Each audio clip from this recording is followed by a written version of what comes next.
اتنا مارا. روایات میں آتا ہے ابو بکر صدیق رضی اللہ تعالی عنہ کے چہرے پر سربے لگائی گئی تھی, پتھر مارے گئے تھے, پاؤں سے چہرے کو روٹا گیا. ابو بکر کا جسم لہو لہان ہے, جسم سے خون بہ رہا ہے. ابو بکر تیرا قصور کیا ہے؟ ابو بکر کا قصور صرف یہی تھا, اس نے خاتم النبیین کا ساتھ دیا, اس نے امام الانبیاء کا ساتھ دیا, اس نے عبداللہ کے لخت جگر کا ساتھ دیا, اس نے امام المتقین کا ساتھ دیا, اس نے نبیوں کے امام کا ساتھ دیا. ابو بکر تیرا قصور کیا تھا؟ ابو بکر کا قصور یہ تھا کہ ابو بکر نے ایک الہ کا نعرہ لگایا تھا. ابو بکر کا قصور یہ تھا کہ ابو بکر نے نبی کی رسالت کا نعرہ لگایا, نبی کی نبوت کا نعرہ لگایا. جسم لہو لہان ہے, جسم سے خون بہ رہا ہے. ابو بکر کو اٹھایا گیا, ابو بکر کے گھر پہنچایا گیا, خون سے جسم بہ رہا ہے, جسم سے خون بہ رہا ہے. ابو بکر کا چہرہ پہچاننے کے قابل نہیں ہے. یقین تھا کہ ابو بکر انتقال کر جاتے, یقین تھا کہ ابو بکر کی سانسیں رک جاتی, یقین تھا کہ ابو بکر اپنی آخری زندگی کے آخری سانس لے رہے ہوتے.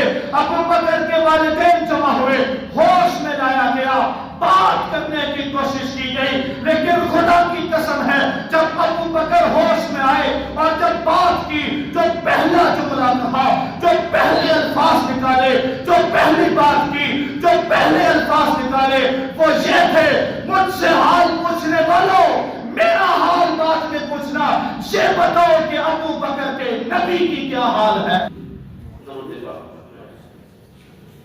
اللهم صل على محمد وعلى آل محمد.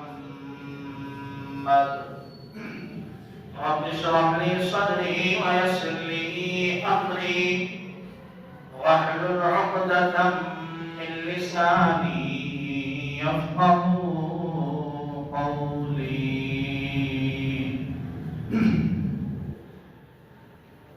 واجب الاحترام, قابل صد احترام, معزز مکرم محترم ذی وقار, بھائیوں, بزرگوں, عزیز ساتھیوں, دوستوں, جمادی الثانی کا مہینہ اپنے آغاز کے ساتھ رواں دواں ہے. اس مہینے میں جہاں اور بہت سارے اسلامی واقعات رونما ہوئے, ان سب میں اہم واقعہ اس مہینے کی مناسبت سے سسر رسول خلیفہ اول, خلیفہ بلا فصل, امام الصحابہ, امام المسلمین, امام المتقین, امام المؤمنین, انبیاء کے بعد سب سے زیادہ عظمت و عزت و رفعت و بلندیوں والا حضرت سیدنا ابو بکر صدیق رضی اللہ تعالی عنہ کی یوم وفات ہے. اسی مناسبت سے انشاءاللہ اس مہینے آپ حضرات کے سامنے سیدنا ابو بکر صدیق رضی اللہ تعالی عنہ کی زندگی, سیرت اور کردار اور کارناموں پر مختصراً گفتگو ہوا کرے گی. یہ مہینے کی بات نہیں ہے, ابو بکر صدیق کے لیے تو علماء کا, مفسرین کا, محققین کا محدثین کا یہ متفقہ فیصلہ ہے، ابو بکر کی سیرت کو، شخصیت کو، کردار کو، کارناموں کو جاننا پہچاننا ہو تو یہ جملہ کافی ہے، یہ بات کافی ہے کہ انبیاء کے بعد جس کا کائنات میں سب سے بڑا مرتبہ اسی کو صدیق کہتے ہیں۔ اس پر ہر وہ شخص جس نے کلمہ محمدی پڑھا ہو اور نطفہ ایک باپ کا ہو تو وہ اس میں اختلاف نہیں کرے، اور جس نے کلمہ محمدی نہ پڑھا ہو اور اپنے باپ کا بھی اسے پتہ نہ ہو تو وہ اس میں اختلاف کرتا ہے۔ میں سوچتا ہوں کہ ابو بکر کی سیرت کو بیان کروں تو شروع کہاں سے کروں؟ ابو بکر کی بچپنا جو رسول اللہ صلی اللہ علیہ وسلم کے ساتھ گزرا وہ بیان کروں، ابو بکر کی جوانی کا تذکرہ کروں، ابو بکر کی رفاقت جس شخصیت اور رسول کے ساتھ ہوئی اس کا ذکر کروں، ابو بکر کے بڑھاپے کا ذکر کروں، ابو بکر کی خلافت کا ذکر کروں، امامت کا ذکر کروں، کون سے عنوان کو سامنے رکھ کر کہ میں ابو بکر کی شخصیت کو آپ کے سامنے اجاگر کروں؟ ابو بکر وہ ابو بکر ہے جس کا نام صدیق ہے، نام عبداللہ ابن ابی قحافہ، لقب صدیق ہے، اور یہ ابو بکر ہے جس کے بارے میں علماء نے مفصل کتابوں کے اندر یہ لکھا کہ ابو بکر کو ابو بکر کیوں کہا جاتا ہے؟ نام عبداللہ، لقب صدیق ہے، کنیت ابو بکر ہے، حالانکہ ابو بکر کا معنی ہے بکر کا باپ، لیکن صدیق اکبر کا کوئی بیٹا جس کا نام ابو بکر ہو یہ ہے نہیں۔ تو علماء نے بڑی عجیب اس کی ایک بات بتائی اور اس کا مطلب سمجھایا کہ بکر کا معنی ہے ہر چیز میں پہل کرنے والا۔ کیا کرنے والا؟ ہر چیز میں پہل کرنے والے کو بکر کہتے ہیں، جو سب سے پہلے آئے اسے بکر کہتے ہیں، جو سب سے پہلے پہنچے اسے بکر کہتے ہیں، جو سب سے پہلے نبی کے دامن میں لپٹے اسے بکر کہتے ہیں، جو سب سے پہلے بھلائی کی طرف آئے اسے بکر کہتے ہیں۔ میں نے جب یہ پڑھا میں سمجھ گیا، میں نے جب ابو بکر کی زندگی کو پڑھا تو پھر مجھے پتا چلا کہ رسول اللہ صلی اللہ علیہ وسلم نے جب ایمان کی دعوت دی تو سب سے پہلے آنے والا ابو بکر ہے۔ رسول اللہ کا جب ساتھ دینے کی بات آئی تو سب سے پہلے آنے والا ابو بکر ہے۔ رسول اللہ کے ساتھ چلنے کی بات آئی تو پہلے آنے والا ابو بکر ہے۔ مال دینے کی بات آئی تو سارے گھر کا مال لا کر دینے میں پہل کرنے والا ابو بکر ہے۔ اولاد دینے کی بات آئی، بیٹی کا نکاح نبی کے ساتھ کروانے والا ابو بکر ہے۔ رسول اللہ کے ساتھ مشکلات میں پہلے پہل آنے والا ابو بکر ہے۔ مال کو دینے والا ابو بکر ہے۔ ہر چیز میں رسول اللہ کے ساتھ پہل کرنے والا ابو بکر ہے، اور نبی کی موجودگی میں نبی کے مصلی پر سب سے پہلے آنے والا ابو بکر ہے۔ ابو بکر کا معنی یہی ہے جو سب سے پہلے آئے۔ میں نے کہا مسجد نبوی ہے، کیا عجیب کرشمہ ہے، مصلی نبی کا ہے، نبی بھی موجود ہیں، علی بھی موجود ہیں۔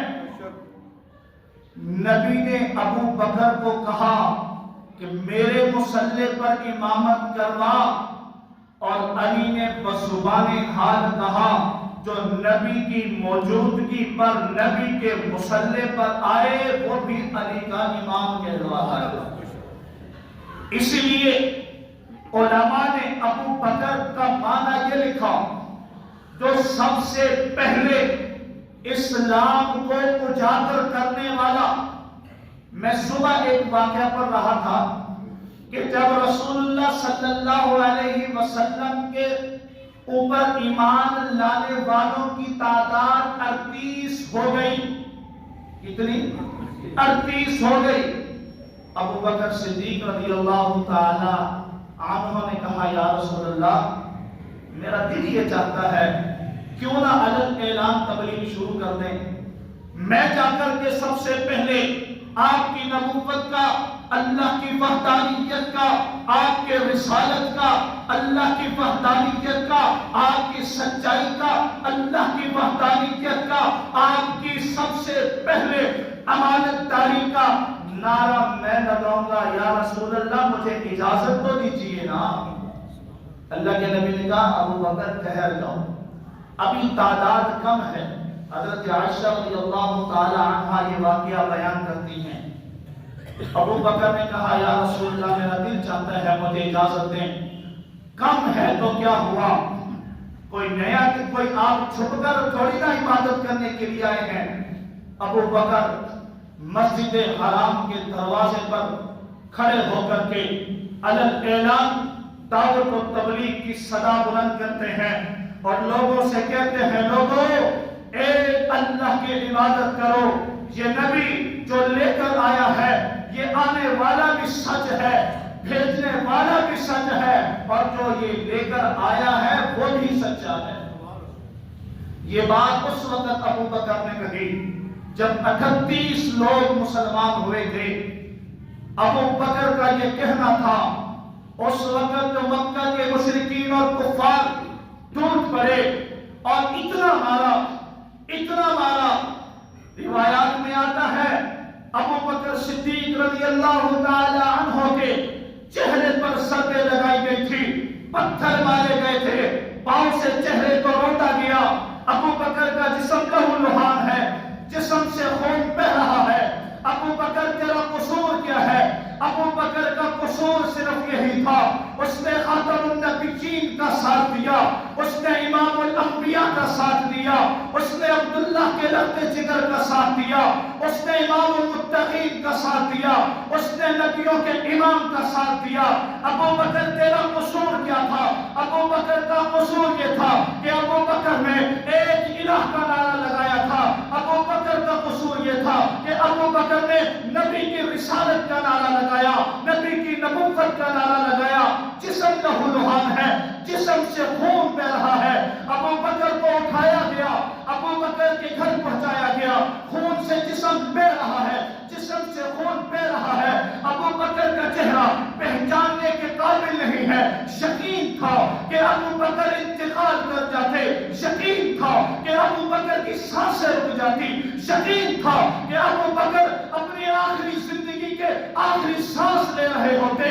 ابو بکر کے والدین جمع ہوئے، ہوش میں لایا گیا، بات کرنے کی کوشش کی گئی، لیکن خدا کی قسم ہے جب ابو بکر ہوش میں آئے اور جب بات کی، جو پہلا جملہ کہا، جو پہلے الفاظ نکالے، جو پہلی بات کی، جو پہلے الفاظ نکالے وہ یہ تھے، مجھ سے حال پوچھنے والوں میرا حال بعد میں پوچھنا، یہ بتاؤ کہ ابو بکر کے نبی کی کیا حال ہے۔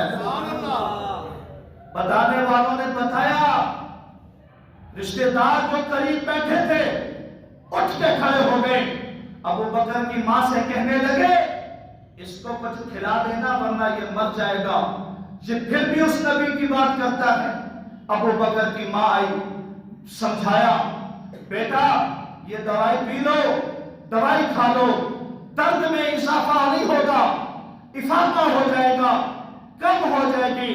خدا کی قسم ابو بکر نے کہا قسم ہے اس ذات کی جس کے قبضہ قدرت میں ابو بکر کی جان ہے، جب تک میں اپنی آنکھوں سے اپنے محبوب کا دیدار نہیں کر لیتا، ایک پانی کا گھونٹ بھی ابو بکر پر حرام ہے۔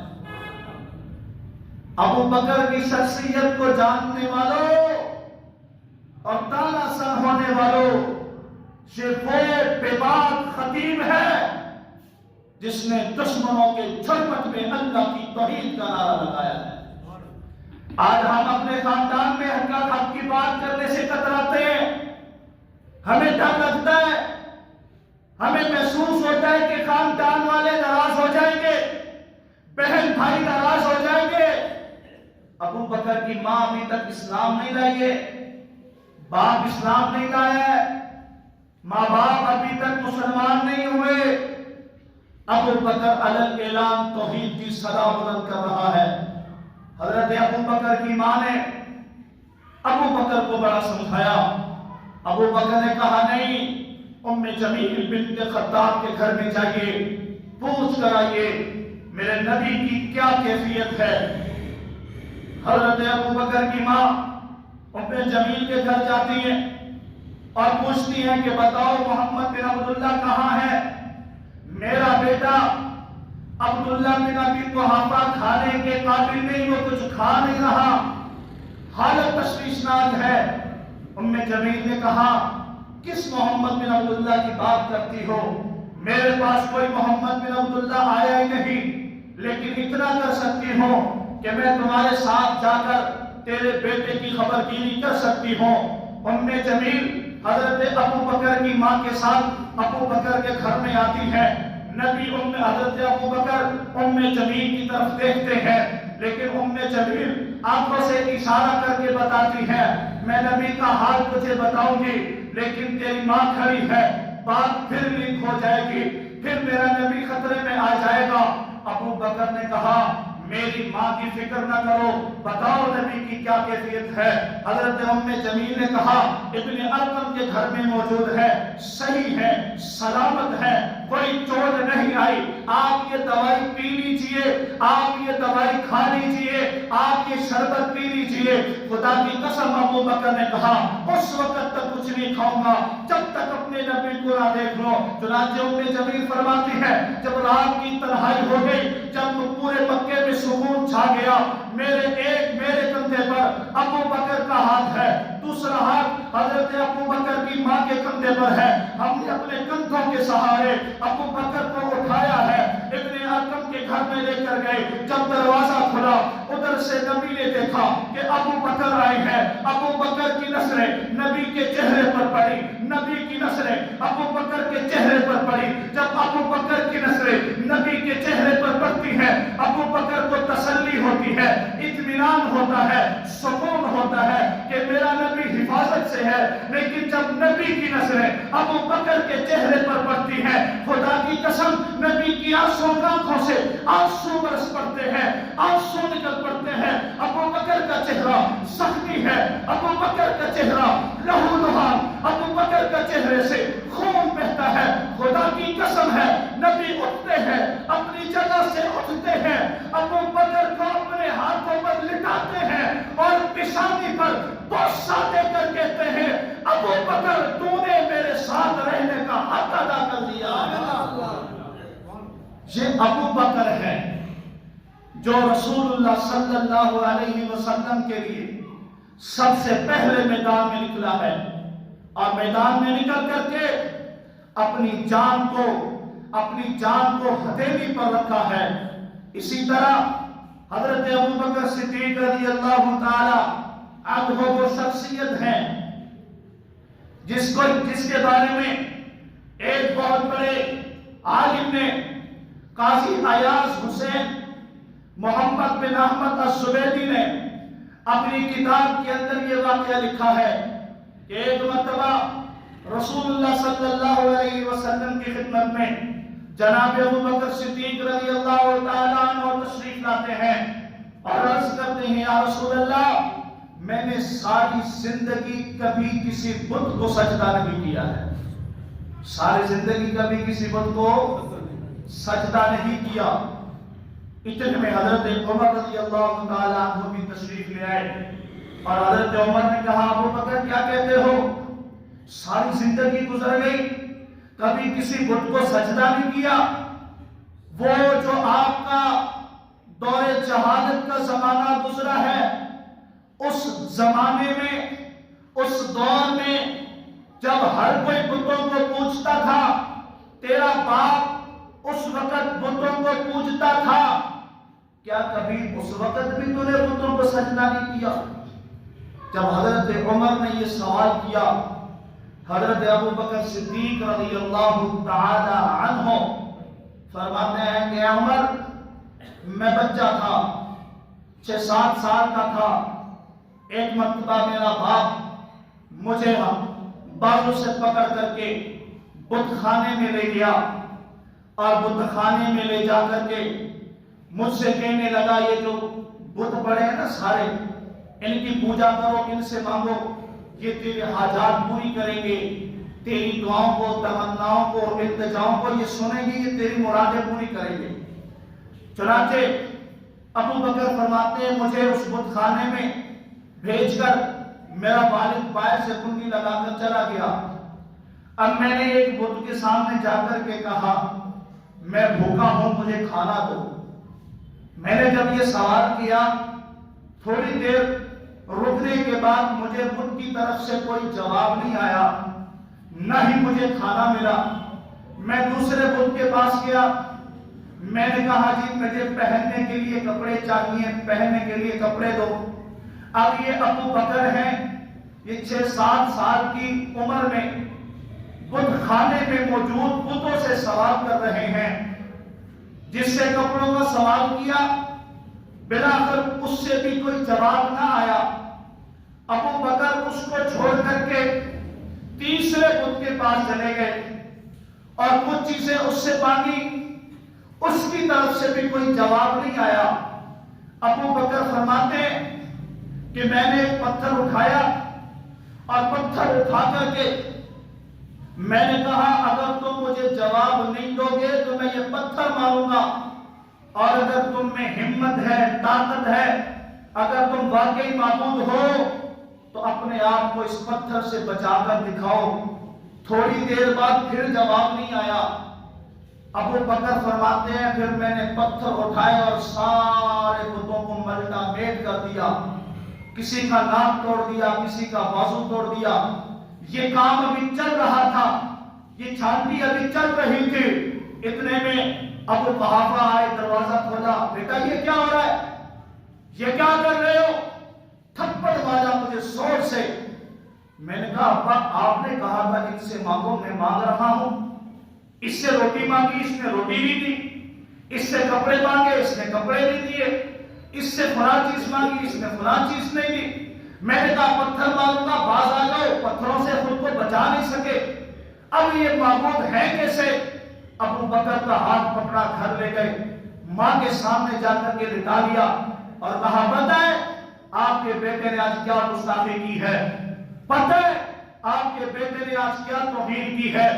ابو بکر کی ماں نے کہا اسے کچھ نہ کہو، اس کو چھوڑ دو، یہ عام بچہ نہیں ہے، یہ کوئی عام نہیں ہے۔ جب یہ میرے پیٹ میں تھا اور جب میرے پیٹ میں تھا اور جب اس کی ولادت قریب ہوتی تھی، جب ولادت کا وقت قریب ہوا تو مجھے جب درد سے محسوس ہوا، عالم غیب سے آواز آئی تھی، میں نے اس آواز کو سنا تھا۔ بعض علماء نے لکھا ہے کہ خواب بھی آیا تھا۔ وہ آواز کیا تھی؟ وہ آواز یہ تھی کہ اے عورت تیرے شکم میں یہ بچہ ہے، یہ بچہ جب آئے گا اس دنیا میں آنے کے بعد یہ معمولی بچہ نہیں ہوگا، بلکہ یہ وہ بچہ ہوگا جو ایسے نبی کے ساتھ رفیق بنے گا، ایسے نبی کے ساتھ اس کا اٹھنا بیٹھنا ہوگا، جو نبی آخری نبی ہوگا۔ اے عورت یاد رکھنا اس بچے کا دنیا میں لقب صدیق ہوگا، آسمان پہ لقب عتیق ہوگا۔ یہ اس وقت حضرت ابو بکر کی ماں نے اپنے شوہر سے کہا تھا یہ کوئی معمولی بچہ نہیں ہے۔ اس وقت ابو بکر صدیق رضی اللہ تعالی عنہ نے بتوں کے سامنے ڈٹ کر مقابلہ کر کے یہ گویا کہ بتایا تھا کہ ابو بکر کی زندگی دور جہالت میں بھی گزری ہے، اور پھر رسول اللہ صلی اللہ علیہ وسلم کے ساتھ ایمان لانے کے بعد ابو بکر صدیق رضی اللہ تعالی عنہ نے وہ کارنامے انجام دیے، وہ کارنامے سر انجام دیے کہ کوئی صحابی ابو بکر صدیق رضی اللہ تعالی عنہ کی اس زندگی میں ملوث نہیں ہے، شامل نہیں ہو سکتا۔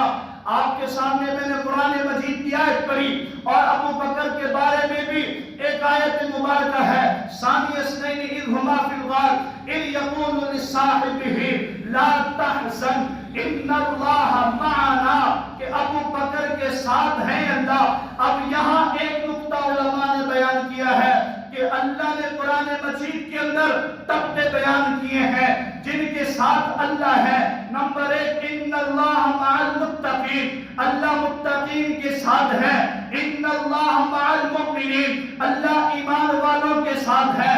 ان اللہ مع الصابرین، اللہ صبر کرنے والوں کے ساتھ ہے۔